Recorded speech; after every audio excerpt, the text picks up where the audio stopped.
राज्यात राष्ट्रीय आरोग्य अभियानात सुमारे 70,000 अशा स्वयंसेविका व 3,500 पेक्षा जास्त गटप्रवर्तक कार्यरत असून शासनाच्या विविध कार्यात शासकीय कर्मचाऱ्यांना खांद्याला खांदा लावून सदर कर्मचारी हे आपल्या कर्तव्य बजावतात। मात्र गेल्या 24 दिवसांपासून मुंबई येथील आझाद मैदानावर अशा स्वयंसेविका व गटप्रवर्तकांचे राज्य शासनाच्या वतीने 1 नोव्हेंबर 2023 रोजी देण्यात आलेल्या आश्वासनाची पूर्तता व्हावी या मागणीकरिता राज्यव्यापी आंदोलन सुरू आहे। या आंदोलनात राज्यभरातून सुमारे 2 ते 3 हजार आशा स्वयंसेविका व गटप्रवर्तक सहभागी झाले आहेत। मात्र यांचा आंदोलनाकडे राज्य शासनाच्या कुठल्याही मंत्र्यास देण्याकरिता सवड मिळत नसल्याने सांगण्यात येत आहे। गेल्या वर्षी 18 ऑक्टोबर 2023 ते 9 नोव्हेंबर 2023 दरम्यान विविध मागण्याकरिता अशा स्वयंसेविका व गटप्रवर्तकांनी राज्यव्यापी संप होता। संपाच्या पार्श्वभूमीवर राज्याचे आरोग्य मंत्री तानाजी सावंत यांनी 1 नोव्हेंबर 2023 रोजी आरोग्य भवन मुंबई येथे संपाच्या वाटाघाटीसाठी कृती समितीने नेमून बैठक आयोजित करण्यात आली होती। या दरम्यान आरोग्य मंत्र्याच्या आश्वासनावरून आशा स्वयंसेविका व गटप्रवर्तकांना दिवाळी भेट स्वरूपात 2,000 रुपये दिवाळीपूर्वी देण्यात येईल। तसेच आशा स्वयंसेवकांच्या मोबदल्यात 7,000 रुपयांची वाढ तर गटप्रवर्तकांच्या मोबदल्यात 10,000 रुपयांची वाढ देण्याचे आश्वासन आरोग्य मंत्री तानाजी सावंत यांनी केले होते। परंतु या आश्वासनाची कुठलीही पूर्तता न झाल्याने गेल्या 24 दिवसांपासून आशा स्वयंसेविका व गटप्रवर्तकांनी मुंबई येथील आझाद मैदान येथे पुन्हा आंदोलनाचे शस्त्र उगारले आहे। मात्र या आंदोलनादरम्यान राज्याच्या कुठल्याही मंत्र्यांनी अथवा प्रशासनाच्या अधिकाऱ्यांनी आंदोलनाला स्थळी भेट दिली नसल्याने नाराजगीस्वर उमटले आहेत। तर आंदोलनावेळी आशा स्वयंसेविक व गटप्रवर्तकांच्या वतीने राज्य शासनाच्या विरोधात विविध घोषणा देण्यात आल्या। ताई, गेल्या 23 दिवसांपासून आपण आझाद मैदान या ठिकाणी उपोषणाचा पवित्र स्वीकारलेला आहे। संपूर्ण राज्यभराचा या ठिकाणी सगळे आशा प्रवर्तक असतील किंवा गटप्रवर्तक असतील उपस्थित झाले आहेत। काय सांगाल या संदर्भात? नमस्कार, मी आनंदी अवघडे, महाराष्ट्र आशा गटप्रवर्तक फेडरेशन C2 आणि महाराष्ट्र आशा गटप्रवर्तक कृती समिती यांच्या वतीने मी बोलते। ऑक्टोबरमध्ये महाराष्ट्रातल्या आशांनी गटप्रवर्तकांनी 22 दिवसाचा संप केला।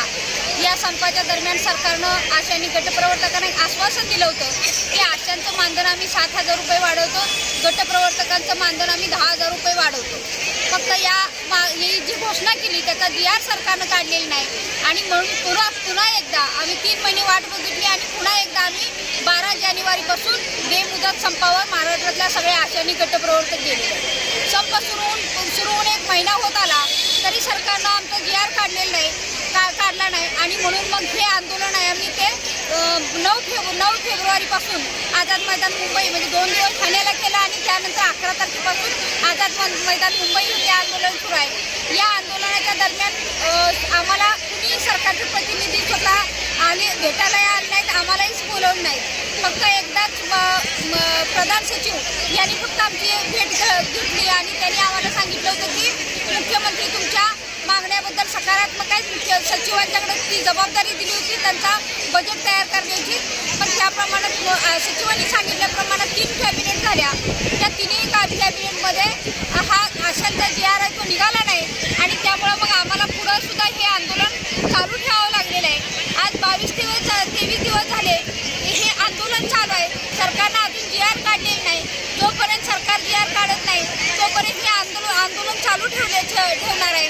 आज 1 तारीख आहे, आज अधिवेशनाचा शेवटचा दिवस आहे। कदाचित मुख्यमंत्री काय आज जाहीर करण्याची शक्यता आहे, पण जाहीर करण्याची आम्ही वाट बघतोय। सरकारनं जर जाहीर केलं तर या सगळ्या आशांनी गटप्रवर्तक पुन्हा कामावर रुजू होतील व 3 तारखेला पल्स पोलिओ हा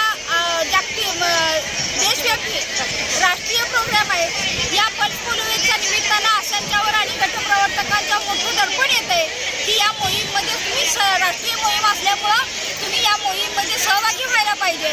परंतु आमचाही नाविलाज आहे। सरकारनं जर केलेल्या घोषणेप्रमाणे जर DR काढला नाही, आमच्या मागण्यांच्याबद्दल सरकारनं काही घोषणा केली नाही तर आम्ही काही या सरकारच्या पल्स पोलिओ लसीकरणमध्ये सहभाग घेऊ शकणार नाही आणि म्हणून सरकारला आमची विनंती आहे की सरकारनं आमचा DR काढावा आणि मग आम्हाला कुठलीही कामं सांगण्यासाठी आम्ही तयार आहोत। धन्यवाद। Bureau chief Pratik Kurekar, CN news, Mumbai. CEN news, देश प्रदेश की ताजा तरीन खबरों के लिए CEN न्यूज को सब्सक्राइब करें और रहें पल पल की खबर से हर पल बाखबर।